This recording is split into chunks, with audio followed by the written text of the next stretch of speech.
The US has traditionally seen Africa as a problem to be solved, while China sees Africa as a place of opportunity. This simple sentence is the easiest way to understand the different approaches both China and the US have had towards Africa, and as a result, this is what's happening. Since China launched its ambitious Belt and Road Initiative 10 years ago, 149 countries around the globe have joined, including 49 of the 54 countries in Africa. This is now a major concern for the US government. Africa is one of the wealthiest continents in the world, blessed with some of the world's most valuable resources, minerals, and commodities. The United States has always had a strategic interest in Africa, but that interest has always been in the resources of the continent and not for the future development of African people. In today's video, I'm going to highlight some of the mistakes the US has made and why many African countries are now looking to China for future growth. In addition, let's also highlight some of the groundbreaking Belt and Road projects from China that have changed Africa's future. For many Africans, their perception of China has changed because they can see the tangible results of China entering the continent. 100,000 kilometers of road, 10,000 kilometers of railway, over 1,000 bridges, 100 ports, and scores of hospitals and schools. These are the type of projects that give hope to future generations and provide pathways for living a better quality of life. Instead of making similar infrastructure investments in Africa, the US government's primary objective is lecturing African leaders on the dangers of working with China, in hopes that the US can somehow reverse the trend of Chinese investment into Africa. This strategy is not respectful to African nations because the US assumes African leaders don't know how to make the best decisions for their own countries. Here was what Macky Sall, the president of the African Union, recently stated: "When we talk, we're often not listened to, or in any case, not with enough interest. This is what we want to change, and let no one tell us, no, don't work with so-and-so, just work with us. We want to work and trade with everyone." 20 years ago, the US dominated trade in Africa, while China had almost zero presence in the continent. Chinese leaders didn't sit down and strategize on how to stop the United States in Africa. China simply launched its own plans to grab their market share. Fast forward to today, and China is clearly winning the race. In 2022, China's trade with Africa reached $261 billion, an amount nearly 5 times that of the United States. But a statistic that is even more important and really shows how effective China's mission in Africa has been is a recent poll which found 77% of African youth believe China is the most important partner for the future success of their country. But how did America lose its position as leader in Africa? It comes down to one simple mistake. The US government often disrespects smaller, developing countries. Let me explain. When the United States wants to engage with Africa, it treats the continent as one place and fails to address each country individually. When China deals with Africa, it deals with each country individually, giving respect and the chance for each country to voice their individual concerns and needs to China. The lack of respect existing in US foreign policy is a major concern. Listen to what this diplomat from Zimbabwe had to say.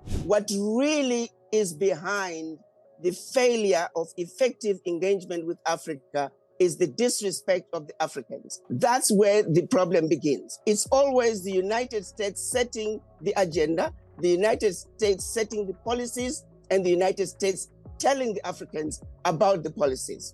That is no way to have any meaningful engagement. Last December, Joe Biden hosted 49 African heads of state in Washington, D.C. for the US-Africa Leaders Summit. Once again, the main objective of the summit was to convince African leaders the United States is a better trading partner than China. But once again, notice the American mistake here. Instead of focusing on our own investments and genuinely wanting to help the people of Africa, the entire goal of the summit was to convince African leaders that America is good and China is bad. Ultimately, it left very few Africans feeling any confidence moving forward. There was a lot of criticism of the last summit like this under President Obama, that there was like no follow through. And what I'm hearing from you is frankly a lot of disappointment and a lot of pessimism about what may come out of this summit. Nothing is going to come out of it because it is a one-sided conversation. So the fact that it is a one-sided conversation, that is yet going to be another useless meeting with no outcomes. The reason this is happening is because there is a disrespect for the Africans.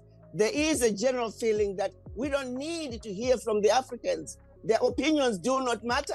President Biden would not pick up and go to meet with any other leader in the world without an agenda. That simply doesn't happen.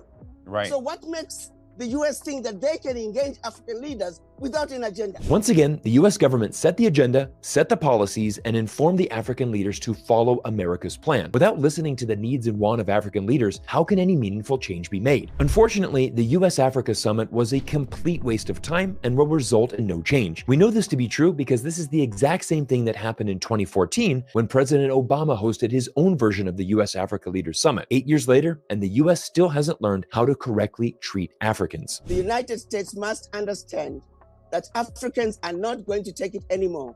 If you don't treat the Africans fairly, United States is going to see itself slowly losing ground to China, to Russia, to all other nations, because without respecting the Africans, without treating the Africans as equal, without understanding that exploitation and abuse of Africa simply cannot continue. Now that we've established the reason behind China overtaking the US, let's shift our focus to highlighting some of the key infrastructure projects that China has built and how these projects have shaped many Africans' perception of China. Let's start with the 760-kilometer Addis Ababa-Djibouti Railway, which connects the capitals of Ethiopia and Djibouti. France was the first country to build a railway between these two countries and did so over 100 years ago. However, the railway had already ceased operation for over 10 years before China came in to rebuild it. Completed in 2016, the new railway has quickly become one of the most important infrastructure projects in the Horn of Africa region, and according to this article from the Ethiopian Monitor, has increased its contribution to Ethiopia's import and export trade by 15%, recording revenues of $47 million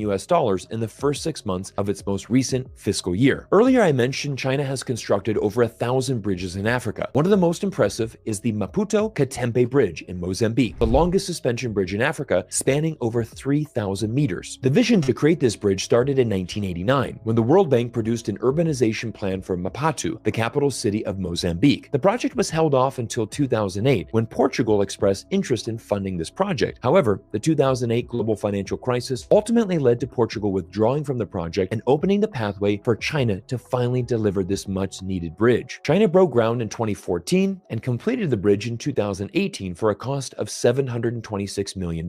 Immediately helping the 2.5 million residents who live in the immediate vicinity of the bridge. Now, I want to be completely transparent about China's Belt and Road Initiative and make sure that everyone understands that not every project has been a financial success. China has invested in over 1,300 projects across 149 countries around the world. It's inevitable that some projects will underperform or even fail, but China's BRI investments are like a diversified stock portfolio. Some stocks will outperform, some will underperform, and others will be just average. But since you hold a diversified portfolio, the result should be an overall increase in net worth. This is exactly what China is trying to do with the Belt and Road: build infrastructure projects to increase trade with China in the long term. One of the projects I would like to highlight is the Standard Gauge Railway in Kenya, connecting the port city of Mombasa to the capital city of Nairobi. Completed at a cost of $3.6 billion, this is Kenya's most expensive infrastructure project, and 90% of the railway was funded by loans from China's government. Initially, the project started off with great success. Railway construction saw over 30,000 new jobs created for Kenyan locals, and in the first year of operation, over 5.4 million passengers used the railway. However, despite improving transportation efficiency and reducing travel time and costs, the project has failed to become profitable, leaving the Kenyan government with a significant amount of debt to repay. Critics will argue this railway is being used by China to force Kenya into a debt trap, but these fears are baseless, as throughout the 10-year history of China's Belt and Road Initiative, China has never seized a single asset from a country who defaulted on a loan. For Kenya, building this railway was a needed investment. The only way for a nation to rise from poverty and enter the middle class is by expanding its infrastructure and creating more job opportunities for its local population. China itself has spent hundreds of billions constructing the world's longest and most connected high-speed railway inside of China. Many of these lines have also failed to turn a profit, but they represent an investment in the future. China was able to rise from one of the top 10 poorest countries in the world some 50 years ago to now being the world's second largest economy. One can only hope that Africa and its 54 nations can follow in the footsteps of China and achieve some of the economic prosperity and ultimately have a better quality of life. In conclusion, I hope you enjoyed this deep dive into why China is now Africa's leading trading partner and why it will remain a key economic partner for the future. I believe the days of funding mega projects like this $3.6 billion railway in Kenya are over. As the Belt and Road Initiative evolves, I think China will be more subjective with its spending and look to finance smaller and more sustainable projects. In addition, as China is the world's largest producer of renewable energy, I foresee China focusing its efforts on building more sustainable and green projects around the world. I'll leave you with one final quote from a fan who wrote me a great YouTube comment a couple months ago. Take a look. "I'm from Zimbabwe. China is really helping our economy grow. The infrastructure that plagued our economy's growth are being financed and built by China and its companies. They came from gifting us one of the largest parliaments in Africa, and as a Zimbabwean, this truly makes me proud. Yes, things won't be perfect. However, China has facilitated the growth of our economy." Everyone, thank you for spending time with me today here on YouTube, and I hope you enjoyed this deep dive into the Belt and Road Project. We're going to continue our analysis and look at Belt and Road projects around the world as this year marks the 10-year anniversary of China's Belt and Road. As always, drop me a comment,